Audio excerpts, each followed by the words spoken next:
Welcome back to the Real Estate Momentum Podcast. I'm your host, Aaron Smith, and I've got a very special guest today. I've got Dr. Abdullah Al Bahrani with me. He is the Interim Dean of Graduate Studies at Northern Kentucky University's Hale College of Business. That's correct. Welcome to the podcast, my friend. Excited to be here. Man, been looking forward to it. So I reached out to you because I wanted to know who is in tune with what's going on in our world right now. And I thought, well, let's see if anybody at Northern is in tune with, economics, and let's see what people know. And I found your YouTube channel, and I was like, this guy's a wealth of knowledge. Like we have similar beliefs of educating people on what's happening. Yeah. So thanks for joining me.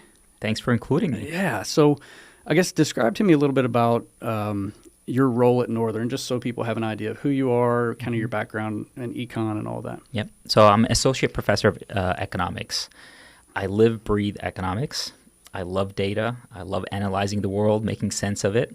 But I also wear a different hat, and that's the Associate Dean for Graduate Studies. So making sure that our graduate programs are growing, we're on track, recruiting new people. So if anybody's looking for a graduate program, shout out to NKU Hale College of Business. Check us out. But ultimately, right now, the hat that is occupying my time is I'm trying to make economics fun and make people realize how much economics plays a role in their life. So you reaching out to me is perfect. Yeah, absolutely. And I've been following on your Instagram stories, your data story. Oh, yeah. And there's been some things in there about real estate, and I'm like, oh my gosh, I'm so excited to see this. So check him out on Instagram. We'll post Dr. Al Bahrani's IG handles, YouTube channels in our notes. You can go in there and check him out, follow him, and see what he's talking about on his own channel. But today we're going to talk about what economics plays out into real estate with everything that 2022 has brought about. Yeah. Right. So to kick it off, how would you describe what changes have happened this year? The number one thing is uncertainty. Yeah. People just don't know what's going to happen in the future. Federal Reserve is trying to figure out what to do. So, a lot of people say we've never seen this before, so we don't know what's going to happen. I mean, if the professionals are saying that, the people are feeling it as well. When you say we've never seen this before, what is this? Well, we've seen the inflation, but we've never seen the pandemic followed by inflation. So there's no blueprint. There's no book to follow. So we're learning as we go. We're in uncharted territory at the moment. Yeah, you hear that speak. often. Yeah, but it's true.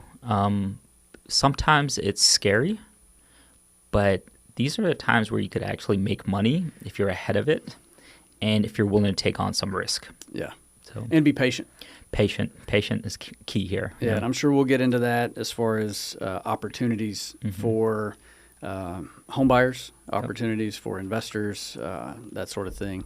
You mentioned inflation. Yep. So was it CPI? CPI. Consumer Price Index. If I'm one of your students, explain inflation to me. For the audience, my followers, your followers. Yeah. What is inflation? Oh, you're quizzing me today.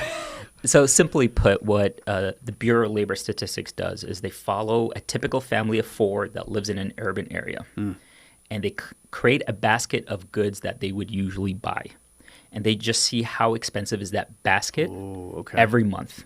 Educated right here, because I didn't think about it that way. Yeah. Okay. So let's talk about why that might be might influence your decisions or how that would impact you. One, are you a typical family of four? If you're not, the CPI might not be a good measure for you. Right. Do you live in an urban area? If you don't, then the CPI doesn't work for you, right? So the CPI is just an index. I call them the vital signs of the economy: inflation, unemployment, and GDP. Okay. And I look at those as often as they're reported. So GDP once a quarter, unemployment once a month, inflation once a month. And those numbers are reported, then they come out and they're public knowledge. And they're public knowledge. Unemployment comes out first Friday of every month, inflation somewhere around there. Follow me on Instagram if you want to see updates, because I try to keep my students and the people that follow me up to date with the most recent data. Right. But that's one way for you to be in tune with what's happening in the market, see how it's changing. Just follow that data. So with regard to inflation, there were numbers thrown out, and I'm going to butcher this because I saw it a few months ago. It was 8.6 CPI, and the numbers are high relatively speaking. How does that correlate to people's homeownership needs and housing needs? Yeah, so housing is a big component of that basket for the CPI. Right. So if inflation is high, it might be due to housing prices. So that's the first thing, right? So housing prices might be going up. But the thing that we're seeing play out right now is the Federal Reserve is trying to figure out, how do I slow this inflation down? And the way they do it is by adjusting interest rates. And that's where mortgages come into play. Right. Right. So when the Fed adjusts interest rates, it doesn't directly have a correlation with mortgage rates. They kind of more follow the 10-year Treasury, that I'm told. Yeah. But eventually it's going to spill over into mortgage rates, right? So the Federal Reserve actually targets overnight interest rates, called the Fed funds rate. So those are short-term, 24-hour loans. But the idea is, if you influence short-term loans, you're also impacting long-term loans. So it's a not one-to-one correlation, but usually when the Federal Reserve increases short-term interest rates, it's also impacting long-term, because that's the foundation. Right. So when you take that basket of goods, I'm guessing fuel, milk, bread, eggs, the family's basket of needs there, right? And then they have to live somewhere, right? So you've got rent, you've got mortgage, all of that. When you increase interest rates, and that impacts what investors are able to buy rental properties for, causing their costs to go higher. What could that eventually do to real estate prices, do you believe? I mean, ultimately, and this is what people don't want to hear, if you're increasing interest rates, you're trying to slow down the economy. Right? There's no way around that. Necessarily so, I would say. They wouldn't do it. So the idea is, the Federal Reserve has this mandate. It's called a dual mandate. They are required or expected to have prices being stable, so that means low inflation, and maximum employment. Okay. And in Economics 101, we talk about this. You can't have both of them at the same time. So it's a delicate balance. Are we willing to have high unemployment but low inflation?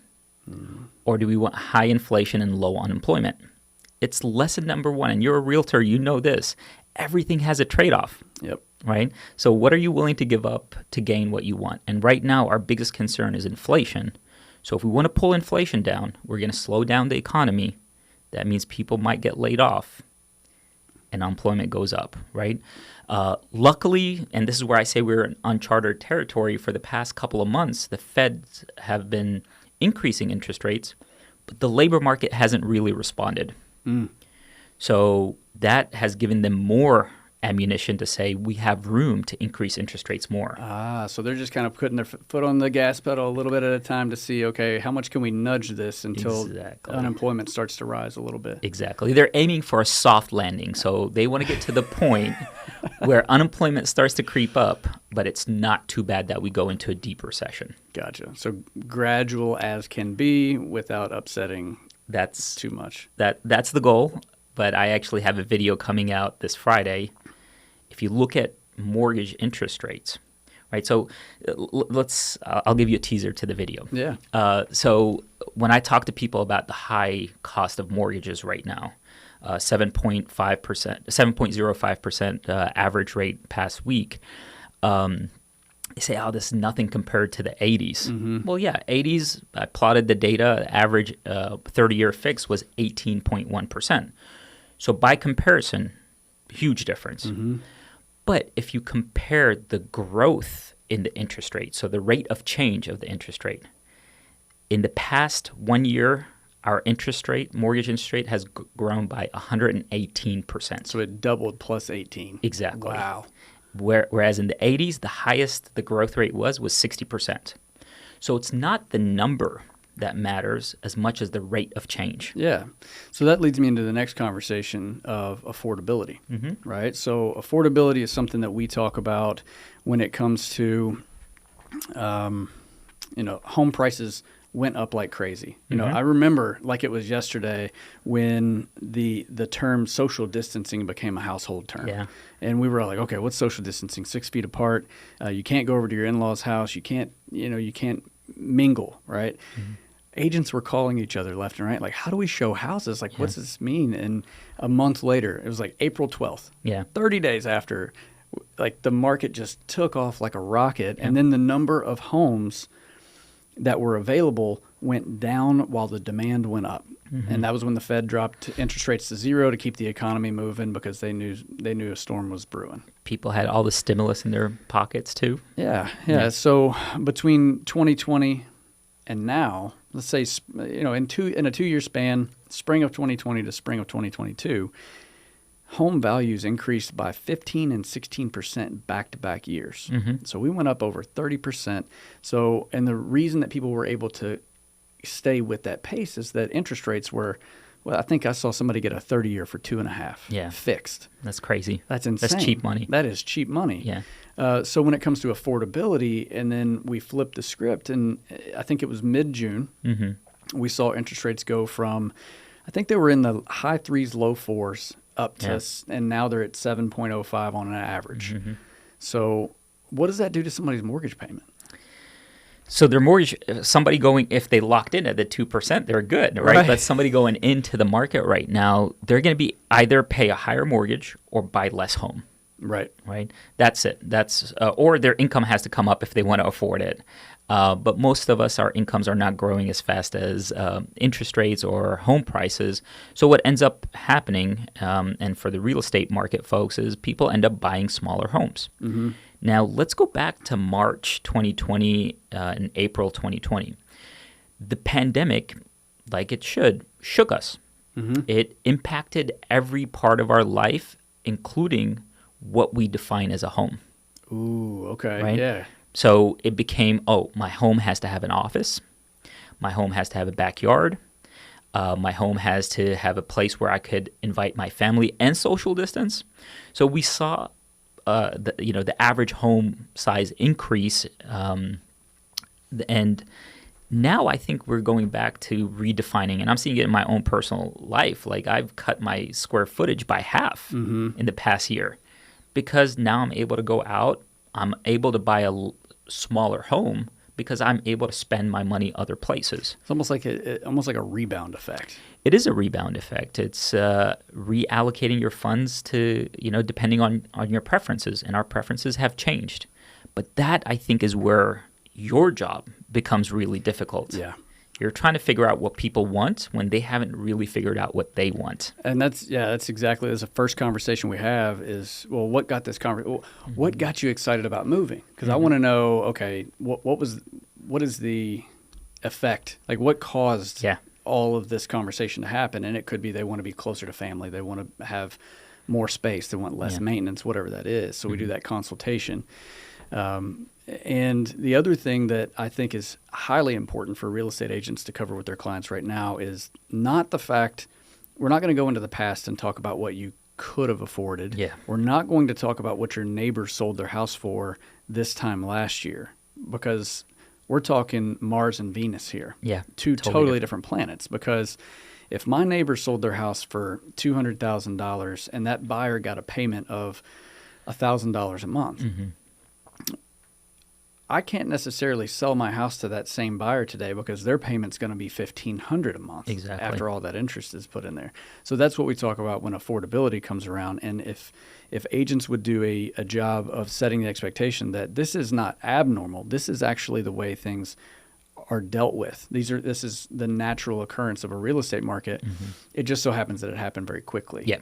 And this is not abnormal. It is the new normal. It is. We spent time for 2 years in the new normal of the pandemic market, and we're now out of that market. We're in a new normal market. We're just trying to figure out what in the world is this? What is normal now? And I applaud you for having that conversation because that's the conversation that needs to happen. Everybody assumes that you always want the bigger house, the more expensive house, but that's not necessarily the case. And I think in today's day and age with technology and how things can be done, people don't necessarily want that bigger house. They want simplicity. They want fewer obligations and commitments, and that's what I'm seeing anyway. Yeah. And what drives me nuts is when I see agents use scare tactics. Yeah. Hey, the market's about to fall. Yeah. The market's going to crash, and you need to sell now before the market fails. And then somebody ends up making a decision based off bad information. Yeah. It's always a good time to buy. It's always a good time to sell. It's always a good time to stay out. It just depends what you want to do. Yeah. Like you have to figure out what your own financial needs and your own financial preferences are. And that's economics 101. You cannot maximize your happiness without knowing what truly matters to you. Right. And I'm sure this gets covered in economics probably on the first day, right about after the syllabus is covered. Okay. And that is supply and demand curves. Yeah.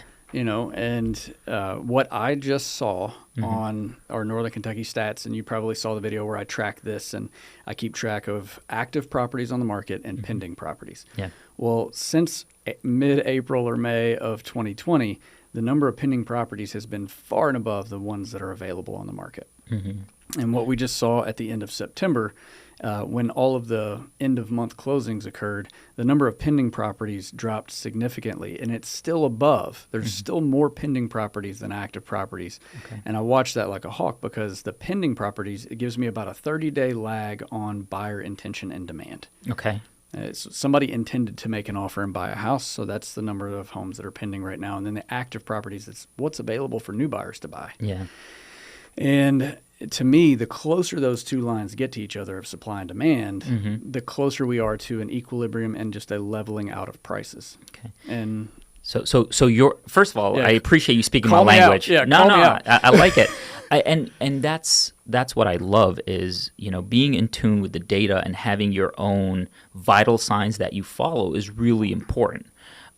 So before I became interim associate dean, I ran the Center for Economic Education at NKU at the Hale College of Business, and my objective was to increase financial literacy. And I worked on high school programs to equip people with financial literacy curriculum, educate educators on how to teach financial literacy. So what I try to tell people is you have to be informed before going into a transaction, whether it's about your own personal preferences or the market. So this is a vital sign, the pending versus active listing, that I don't follow. But I love that you follow it and you're able to tell the data story. right. Because that allows you to forecast what you predict is going to happen, and you're using data to do so. Well, and in real estate and sales and everything, we talk about educating our clients. And a lot of times the home buying and home selling process can be extremely emotional. Yeah.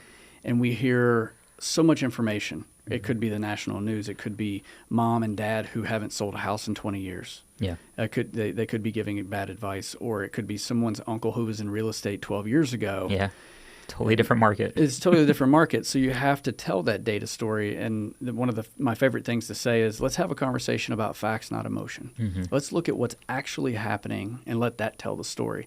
And then we look at the comps. If we're pricing a property to sell, or if we're looking at a property to buy, we can look at properties that have recently sold and say, okay, well, what was their list price to sales price ratio? Yeah. Are sellers willing to take 75% of what their asking price is? And that's not the case. We're seeing homes still sell for close to asking price. We're seeing a lot more price reductions because people are comping their house to put on the market based off of last year's data and earlier this year. Yeah.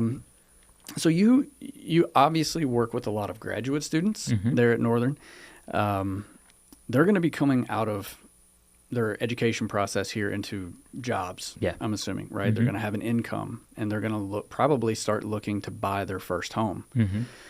And the last time I checked, new home buyers, first-time home buyers, make up about 33%-ish, somewhere in that range of home buyers, period. Yeah. What do you think new home buyers or first-time home buyers can expect coming out of college in an environment where interest rates are higher, home prices are still up? What can they expect?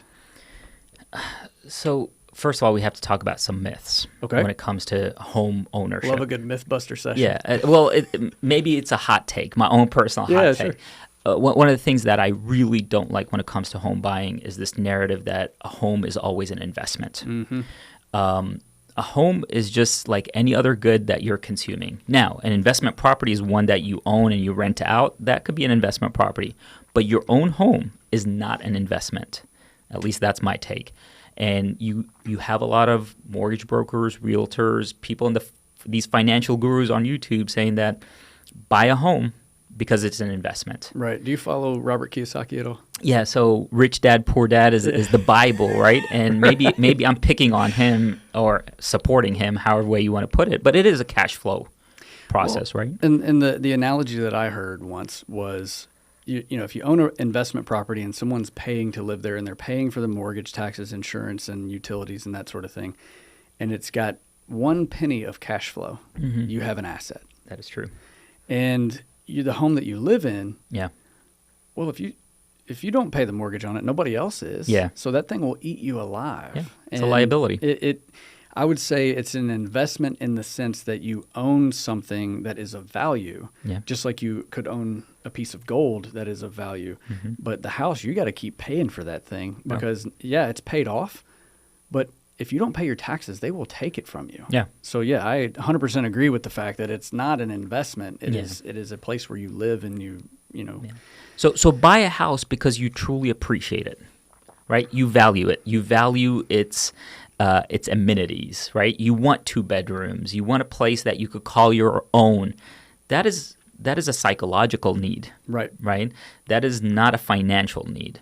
And I understand that if we change the narrative and say, hey, it's an investment in the sense that I don't have to send a paycheck to a payment to the landlord, and I am, paying my mortgage. Right. I totally understand that. So we have to change the narrative. The conversation that I have with my students, with my undergrad students, I tell them the biggest mistake you could make when you graduate, the day you graduate, is to buy a new car. And graduation pictures always have their new car on. I'm like, why would you do that? Like, get a beat up car, ride it till it dies. With young professionals going into the labor market, the biggest issue that comes to with home ownership is they buy a home not because they truly believe in wanting the home, but social pressures tell them that's what success means. Yep. Right? And then they resent the home and don't really value it for what it actually offers them.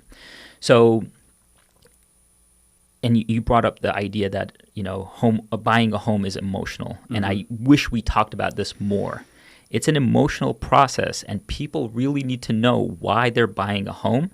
Otherwise, they're going to resent it and talk negatively about the experience. I struggle with this quite a bit. And this may not be – actually, I think this will help a new home buyer or a student coming out of grad school. In a similar sense of buying a new car is a bad idea. I worked with a client when interest rates were in the mid to low 3s. I probably showed them, I kid you not, probably 35 or 40 houses. Yeah. A lot of nights and weekends spent here.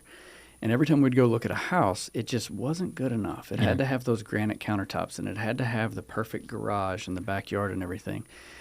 And they still haven't bought a house. Yeah. And the rates are up. Home prices are still up.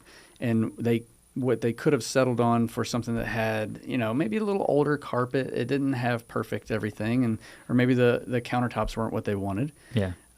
You can always fix these things up as you go along, but I feel like but you said, more seasoned buyers would know that. Right. First-time buyers, it's got to be perfect. Yeah, and we deal with that in home inspections too. It's like there's no such thing as a perfect house. Yeah. There's going to be something wrong with everything, but I feel like that social pressure is fueling. I mean, and there's so much going on HGTV right now. Like, love it or list it, and they've got all this stuff, and it's fueling people's home buying decisions. And that goes back to the search process, right? That conversation you have with your realtor about what your needs are and what your wants. Everybody goes in with a budget, right? And you tell me if this is your experience. But that budget creeps up. It does. Right? With time. Like, you start at 200, then it's like, okay, we went to 205. We could go to 210. Goes down. It never goes down. It never goes down. Yeah. So, for people looking to start their lives, you really, if you're going to buy a house, get the support, right? The same way I think about fitness. If I'm looking to lose some weight, get more fit, I'm going to get a trainer, right? Get somebody that specializes, not because you don't know how to do it, but commitment and discipline require a third party. Well, and the thing, too, is that one of the reasons behind this podcast is not just for me to educate my clients and people who might use me as an agent. There's plenty of agents out there, and I feel like if we're all striving to be better for our clients, and they get one little nugget out of what I throw out on here, and like, I'm going to start doing that because that's the right thing to do, and I think that my clients are really going to benefit from that.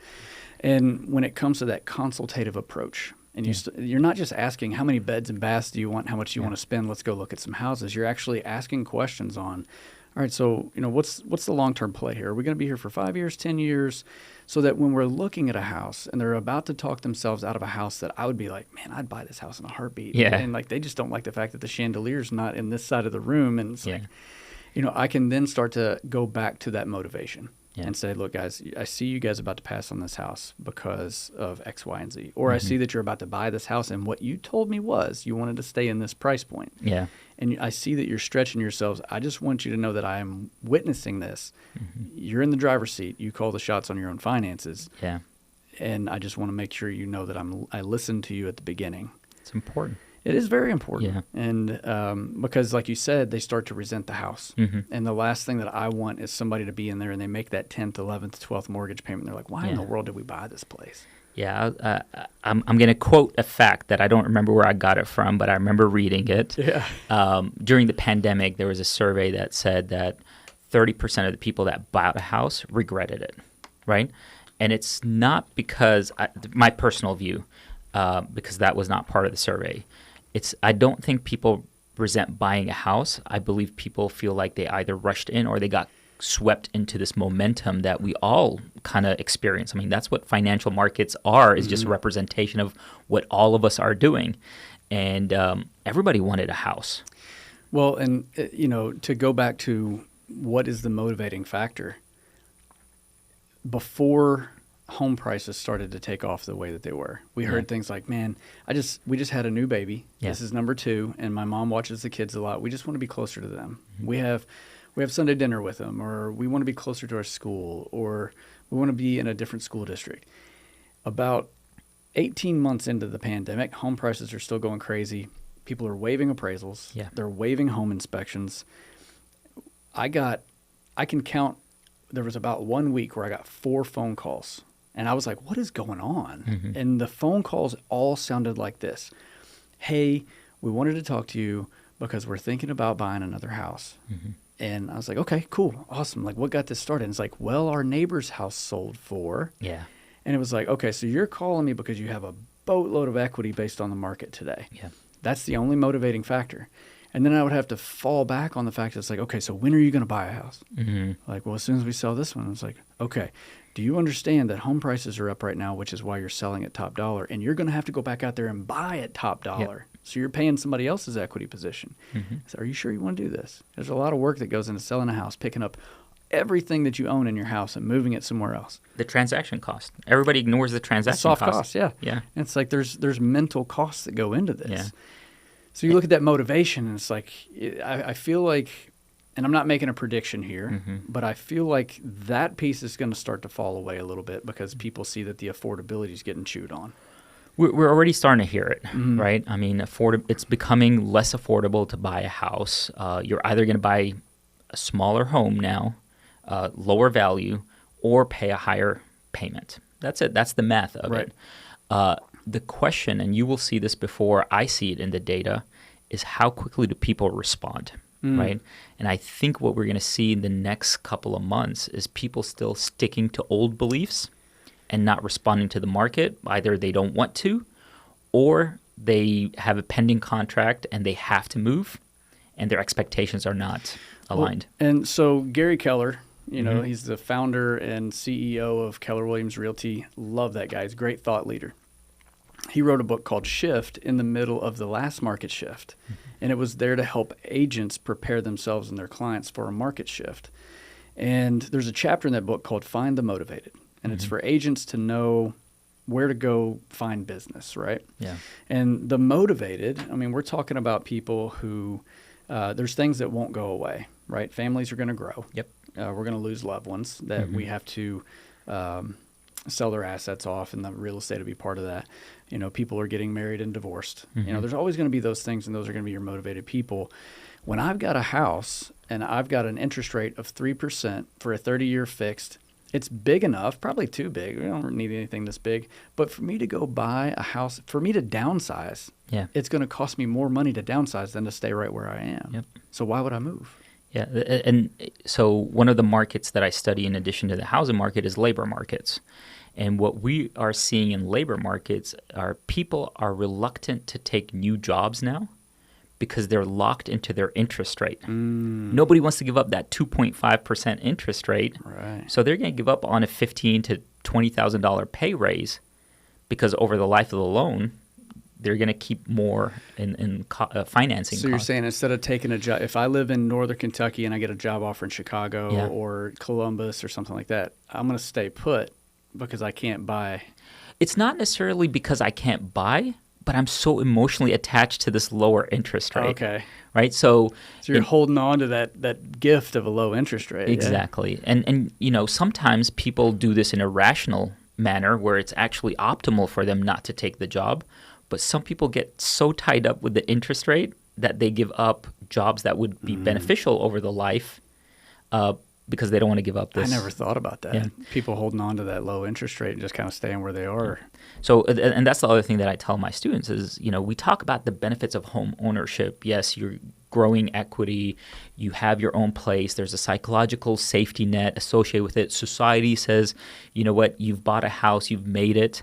But there's also this other side to it, which is nobody really talks about. Home ownership reduces your mobility. Yeah, right? You can't move around the country as you want to, take exciting and new jobs and yeah. So you know, think about it, and I think that also adds to resentment aspect when people jump out of graduation and buy a house, and now they're in Cincinnati, Northern Kentucky for 20 years is the way they perceive it. Because they bought the house too early. It's more permanent to them. It's more permanent than renting for a year at a time. Not saying that some people don't love and want to be in Northern Kentucky, Cincinnati, but some people actually can't move because they've bought the house at least in the first couple of years before they build enough equity to be able to navigate the transaction cost of selling and buying other homes. And then you get that sunk cost bias kind of. There's so many biases in home ownership, right? Well, and like people ask me all the time, should I rent or buy? I'm like, well, let me just ask you this question. Like, when's the next time you perceive yourself moving out of the area? Yeah. Because in today's world, with prices being up, interest rates are up, it's like you might have to be in the house a little longer to recoup the cost. Yeah. And are you going to buy a house that's 20 years old that might need a new roof and windows soon? Yeah. Or are you going to buy something that's kind of manageable? You could rent it out when you move out or something like that. Because renting's not bad. Right. A lot of people think, a lot of realtors are like, oh, renting bad. It's not, you don't want to rent because you're throwing money away. It's like, well, when you rent, you don't have to fix the furnace or the water heater. Yeah. You don't have to put a roof on the house. You don't have to clean the gutters. It's kind of nice. Yeah. It's a low maintenance thing. Yeah. I hate that fight between rent versus home ownership as if one is good and the other one's bad. Both of them are great for the right person. Right. You're paying money for a service. That's the way I think of it. If you're buying a house, you're paying to say, have a sense of security that you own the house, it's yours, you could build equity with time. If you're renting, you are paying for mobility. Right. And flexibility. Yeah, you're operating like a jet ski, not a barge. Okay, I like that. Yeah. I like that. I'm going to start from, using it. Hank, he's one of my coaches that I had before. He's like, yeah, you want to operate like a jet ski, not a barge, because then you give yourself that flexibility. Yeah. When you own a home, you have one, maybe two exit strategies, and that's either I have to sell this thing, which costs some money, or I have to rent it out, which, a lot of people don't want to rent out something that they've put a lot of time, effort, and everything in. Yeah. Let's talk about data really quick. Okay. You're big on your data story. What data are you watching right now? What are you getting most excited about when it comes to data? So all data is exciting. I think every data point tells us a story. Every data point has more for us to uncover and learn about the world. Data represents human behavior. I mean, at the end of the day, I'm just in love with trying to understand why people do the things that they do. So it's the psychology behind the data. It is. Okay. It is. All right. So, one thing about data is it aggregates behavior. So if I'm trying to figure out what people are thinking, what are they doing with their, just look at the aggregate data in the United States. Get yourself a big enough sample size to try to figure out what are these people thinking. Exactly. Okay. Exactly. And then also like thinking about macroeconomic data. I'm always trying to figure out what's going to happen, how's this going to impact my personal life and the lives of my families and friends. Okay. Right? So I have to be in tune with what's happening in the economy. I'm listening to the news. That's a data point. It's verbal or audio in nature, right? But, GDP, unemployment, inflation, housing starts, these are all things that any day I might be looking at. Right, So, because that shows intent. It kind of Four Disciplines of Execution. Have you ever read that book? no, but educate me. So one of the things that I like to look at are lead measures and lag measures Mm-hmm. when you're looking at data. Yeah. Right. So that lag measure is what I'm talking about. Here's how many homes are pending, and here's how many homes are active. That tells us the past. Mm-hmm. It doesn't necessarily tell us the present, and none of it actually tells us what the future is because COVID-19, nobody saw that coming, Yeah. right? We can't tell what the future is, but if we can tell where we've been and where we are right now, we can kind of forecast the future. Yeah. That lag measure is how many homes are on the market, Mm-hmm. how many homes are under contract, what's sold. But one thing I'm watching right now, and there's really no easy way to track this, but the lead measure that I'm looking at, the butterfly effect, kind of what starts all this is, number one, how many calls are real estate agents getting? Mm-hmm. Hey, I'm thinking about buying a house. Where do I start? Yeah. All right. So that's one of them. The lead measure that happens right after that is how many pre-approvals are mortgage loan officers doing right now? Yeah. Because if you're not paying cash, you're going to talk to a loan officer. Interest rates have changed. What can I afford? Mm-hmm. And so I feel like that's like, first agents kind of feel it, and then the loan officer is going to feel it. And then the market's going to react with days on market and price reductions or whatever's going to happen there. Yeah. And then home inspectors start to feel it. Mm-hmm. So I feel like we all kind of fall in together. So watching the data, right now. So educate us. What's right now? What's happening to calls? Yeah. So honestly, I'm getting phone calls from sellers. Mm-hmm. So in my small ecosystem of our business, we do about 100 houses a year. Okay. And in my small ecosystem, the calls that I'm getting are sellers who, like one right now, we've got a multifamily coming up. We've got 2 or 3 properties coming up. And it's odd because they all kind of have a similar situation. There's either been a death in the family, Mm-hmm. or there's some sort of, I've got a house that I don't need anymore. I need to get rid of it. I don't plan to live here anymore. It's either passed on from a relative. I think 3 of the 4 that we've got coming up, or there's been some sort of loss of a family member. Okay. So motivated people. Yeah. I'm not getting the call anymore where it's, I need, equity out of my house to go buy something else. Yeah. I knew something was up when the loan officers around Northern Kentucky started emailing, calling, and reaching out again, sharing our Facebook posts, Yeah. and that because, we're prospects, Yeah. right? They want to show us value so that we'll send our business to them. And I was like, all right, loan officers are starting to slow down a little bit. Yeah. So I think the market's kind of easing up. Yeah. So lesson here for people: always engage with your partners, Right. whether times are good or bad. Yeah. I tell this to my students because I see them as first year students or freshmen in college. I'm like, you start networking today. Mm-hmm. Today's the day you start networking, and it's not networking; it's building relationships. Right. Like networking has a negative connotation. That's not what we're talking about. Just genuinely care about people and engage with them. Mm-hmm. Be curious. Be curious, because what most of you are going to do is you're not going to listen to my advice. And then senior year, right before you graduate, you're going to get a LinkedIn account and you're going to add me on there like you're going to add 100 other people, and then you're going to say, looking for a job. Yep. Desperation stinks. I don't want any part of it at that point, Mm-hmm. right? I'd rather you build a relationship with me in the beginning, so when times get tough and you need something, I've been on this journey with you. Can I relate that to something that your students might understand? Yes, please. I love analogies, right? Yes. So let's just say, and I'm not, but let's just say that I'm a middle school football player, Okay. right? I might walk up to Nick Saban and shake his hand when I'm in middle school and say, Coach Nick, I follow everything you do. I really appreciate everything. I might engage and network. As a high school athlete, I'm talking to college coaches. I'm reaching out to everybody. By the time I'm in college, I've got NFL coaches begging me to enter the draft as a freshman, sophomore, or junior. So, you get those opportunities. You might get big companies reaching out to you because they see your content. They see what you're pushing out there. They see that you're a thought leader, right? You're offering thoughts as a young person, a young student, and asking for feedback from people who have an opinion. And by the time you reach graduation day or you reach, you finally get the cap and gown, you've already got companies waiting for you to get out of school. The relationship's built. And they might help you pay for your education and offer you a little hand up. By the time you get out of college, they've helped you educate. Now you're off on your way, as opposed to starting fresh on the runway, sitting still. Exactly. And I mean, I love that analogy, and I'm going to use it for my sports fans out there. But it's about relationship, and that brings us to the stuff that you're putting on Instagram. The thing that I love about it is you're building relationships, right? And you're educating, you're sharing information. You're not asking for a sale or a buy or anything. You're just sharing. Mm-hmm. And that's what we need more of. And people say, oh, there's too many content creators out there. We don't need new content creators. Well, it's not content creation. It's sharing knowledge.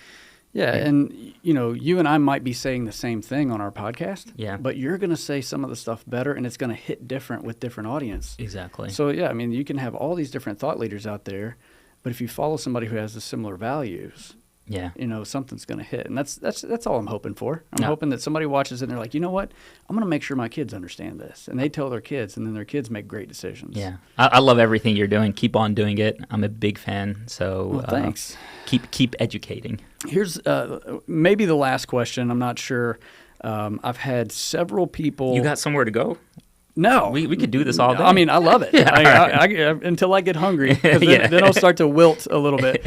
But I'm getting a lot of questions about, hey, it's a midterm election year. Do you feel like what happens in election cycles that impacts the economy, good or bad? Yeah. Do things tend to kind of lighten up and make people a little bit more happy, or things a little bit more stern? Like I don't do politics very much. I kind of watch from afar and kind of see how this is going to impact my life, and but I don't know how election cycles impact the economy. Yeah, I try to stay out of the politics game as well. It's not my lane, but I could switch it to the economics, and I think that's why I'm here. Yeah. So whenever you have elections, it means you have uncertainty. And the wider the paths forward are, the more uncertain the future is. Oh, okay. Right? So, and for individuals, whenever they're uncertain, they hold tight to their money, right? So you're going to see it with corporations. You're going to see it with individuals. Let's see what happens after the midterm elections. We'll make the decision after the midterm elections. And that's the reality of it. So the wider the distribution of possibilities, the less likely people are going to take on actions before the elections. And that's good information. That's good feedback. And that helps people identify why the market is the way it is. Not just the real estate market, but the market in general, stock market, cryptocurrency market, real estate, all that. When there's uncertainty and it's like, well, there's about to be a lot of shifting, and policies could change here and there, and let's just see what happens. Yeah, exactly. Right? And I guess there could be some jockeying for, hey, I'm going to do this before just in case. Speculation, I mean, at the end of the game, it's how much risk do you want to take? Some of it is associated with higher rewards. Sometimes it's less rewards. But risk, some people love it, right? And you have to know your own risk appetite. Right now is a good time for you if you love risk. Right? If you want to go buy crazy things and see what the market does, it's going to be volatile. That's what uncertainty does. Ride the waves. Well, and the other thing too, and this goes for anybody out there, like I've watched during these good times, I've watched people extend themselves. Yeah. And they've invested their cash into things that they can't get out of quickly. Yeah. And I've watched other people position themselves so that if there are opportunities in the market, they're sitting on enough funds so that they can grab opportunity. And that's my concern with the people that bought too big of home during the pandemic. Their expectations are changing right now. The cost of buying a new home, you're a barge, right? It's hard to maneuver right now. Hopefully they have enough cash to navigate changing dynamics of the world. But that's the cost of buying too much home, is you can't maneuver. So here's a shifting of gears here. A question for you. You've moved a few times. Yes. And do you use a realtor every single time? Every single time. And you're not foreign to the real estate transaction. I study it. My dissertation is on mortgages and the housing market. So why in the world do you involve a real estate agent in your transactions when you could easily navigate the process yourself? Because I don't trust my emotions. Ooh. That's it. It's so That's hard. a mic drop. Yeah, I mean, love it. every time I bought a house or sold a house, I got emotionally invested in the transaction, right? Whether I needed to move too quickly or, I don't like how that person counter offered us and it becomes like a jab. Yeah, you're trying to punch him in the eye. Exactly, right? Like, no, I need somebody to say, you know what, do you really want this house or not? This is exactly what you said you wanted on your wish list. This is what we need to complete the transaction. And, sometimes both parties get too emotionally involved, and that's what realtors do. So an emotional catalyst or emotional buffer, maybe. Emotional buffer, and then just somebody to talk to, right? Yeah. I mean, especially if you're doing this jointly with a family member, a wife, a husband, you're both going to get invested. And you're going to get invested in different things, right? You have different preferences. You're not the same individual. I don't care how much you love each other and how jointly you are. I've seen it. I bet you have stories. Oh my gosh, I've stood in a living room and listened. She's begging. She's like, "This is everything we've ever wanted," and he's like, "The garage isn't big enough." Yeah, and it's just like, I'm gonna walk outside and let you guys figure this out. And then they cool down and calm down. But you're so right. Yeah, it's that emotional buffer. What about on the listing side? Why would you can list your house on Zillow today? So the economics of it. Let's go back to the economics. Yeah. The reason realtors exist in the real estate market is historically there's what we call information asymmetry. The seller knows more about the home than the buyer. Right? And the buyer knows more about their finances than the seller. So you need an intermediary, a broker, if you may, to help navigate that transaction. So when Zillow came into the picture, it was like, oh, this information asymmetry is gone. We're able to see the history of the house. We're able to see it from the inside. We no longer need MLS. Zillow tells us exactly what it's worth. Zestimates are 100% accurate. Don't get me started there. So Zillow did, I do search on Zillow. I see They it's changed valid. the game. Yeah, they did change the game. The problem is Zillow did not eliminate the emotional aspect of it. They did not eliminate the paperwork aspect. The reality of it is the real estate market is a heavily regulated market. Navigating the laws is really difficult as a person that's never done it before. So it's emotional. For a lot of people, it's their biggest asset. So they're about to drop some money. You need somebody to protect you, right? Yeah, and just that sounding board when you're about to buy a home and the seller's got it priced at a certain price. Yeah. You need somebody to look at the data, Yep. right? Look at the data and say, okay, well, a house just like this sold down the street and it sold for this price per square foot, except they had X, Y, or Z. Yeah. And then you kind of navigate it a little bit and say, well, here's what the market's doing right now. They've been on the market for this many days. Yep. So here's how you can take that data and put it together. These are my thoughts. Now, first, take all that data out of it. Do you want to buy the house or not? Exactly. Like, yeah, we really want the house. Okay, well, now that we got that out of the way, let's talk about what we want our offer to be. Yeah. And then now you've got somebody who can kind of ease the mind a little bit. I love that. Yeah. Now, a lot of people say, oh, I could save 5 to 6% of the transaction cost and pocket it. But at what expense? Right. Like everybody talks about the cost. They don't talk about the benefits of realtors. And I'm going to pick on my realtors over here, Aaron. I'm sorry. No, it's okay. But realtors have not made a good case of why they're needed. Right. Right? They made it about the transaction and minimizing the cost. They haven't upped the psyche, the mental aspect, hey, I'm going to help you navigate.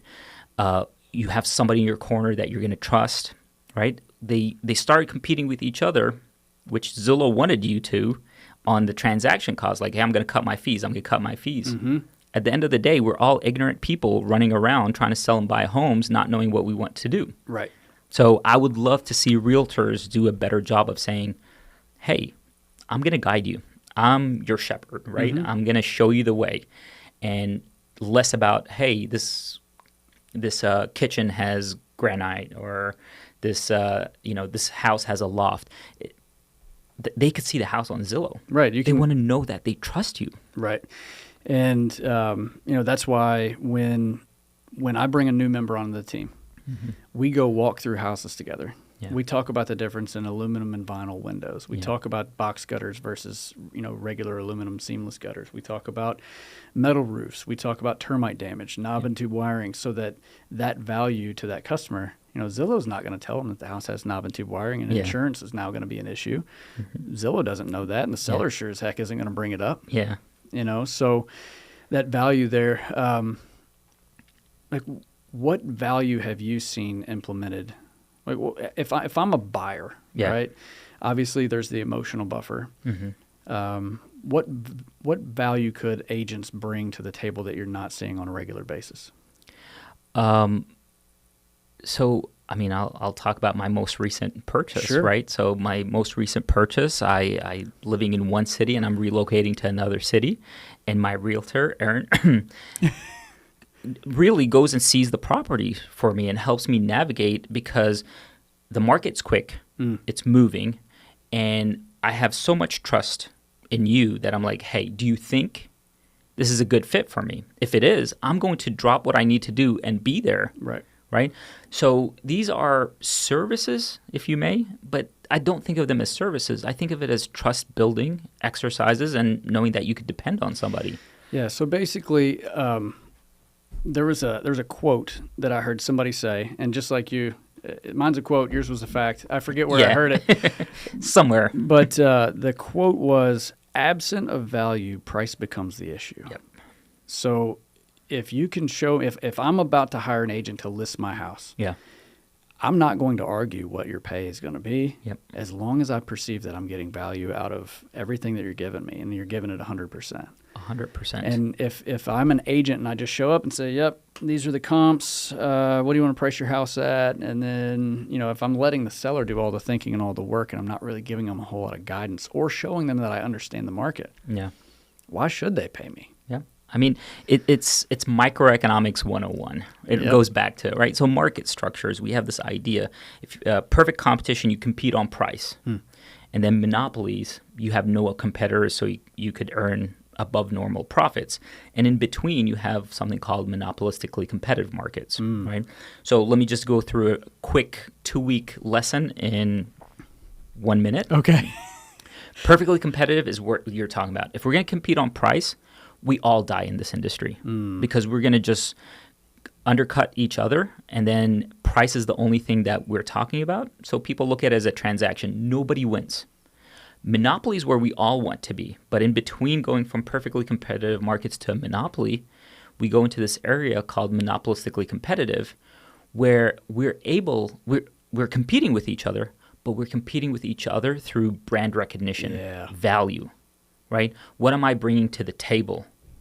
And the consumer loves it because they pay for the value, right? And the producer, the realtor in this situation, loves it because they're getting paid for their value.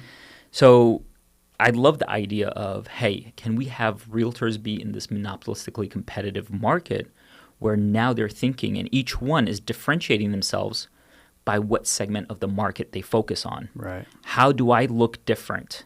How do I build trust with my clients?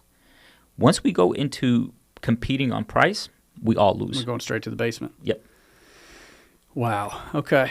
That's solid. I love that too, because in our industry, I always tell people there's 1,000 different directions you can go. Right? You could send out postcards until you run out of money. You could do social media. There's all sorts of different. That's a whole can of worms in itself. You could do TV ads or billboards, but everybody gets to control the value that they add. And there's that quote that anybody who follows me has probably heard it once or twice. In order to be the best agent out there, you've got to be memorable. And in order to be memorable, you have to be everywhere and you have to be valuable. And that value is up to each individual person on what they want to deliver and how they want to deliver it. Each realtor over here has their own value proposition, their own business model, their own mission statement. How do you stand out? How do you build relationships? Why should I come to you as my realtor versus go to somebody else? Well, and the other thing, while we're talking about social media, it's like doing this, I don't have a complex where I just love being on camera. I do this because I love giving information to people and helping people out. Yeah. Eventually it's all going to come back. Yeah. It's not about that. People adding value out there, a lot of times they don't understand how to. Yeah. That they do the job so much. They push all the paper, they write all the contracts. They forget what value is to people. And I think it's conversations like this where people can take it and they can think about it. And they're like, what he said about, buying the new car straight out of grad school is like, maybe I ought to listen to Dr. A. Yeah, I hope so. Yeah. So this has been awesome. I've enjoyed every second of it. I've learned. I don't know how long we've been on, but this has been great. How do you want to finish this? What advice do you have in times of uncertainty that you can give to your students, that you can give to people here in Northern Kentucky and Greater Cincinnati, that might help them understand, where things are headed, or what advice do you have? Yeah. So first of all, uncertainty is scary for people. It's scary because they don't know what they want to do, right? So it all starts with figuring out what are your true values as an individual, as a consumer, as a home buyer, whatever it is, what matters to you. Once you figure out what matters to you, it seems like everything else falls into place. It's when we're reacting to markets, right? Reacting to your neighbor that says, oh, I just cashed out $20,000 in equity, right? That matters to them. It doesn't matter to you, though. Or that family member that says, hey, if you really are successful, then you would have a job that pays you 6 figures. Well, maybe that's not what I want, right? So Personal Finance 101 always starts with truly figuring out what it is matters to you. There's no right or wrong. If anybody tells you, hey, and I know we've said it here but for dramatic reasons, this is a bad decision or this is a good decision, and they don't know who you are truly, then that doesn't apply to you. One of my favorite people, Monica Weekly, told me, don't take advice from anybody you wouldn't trade places with. Okay. And I'm like, that applies here. Yeah. Because there's some times where, we're getting advice financially, economically from people, and it's like, I've seen your habits. I've seen you operate. It's like, thank you for your advice. And then you just move on and do whatever you wanted to do in the first place. And I tell that to my students a lot. You're going to get a lot of advice in life.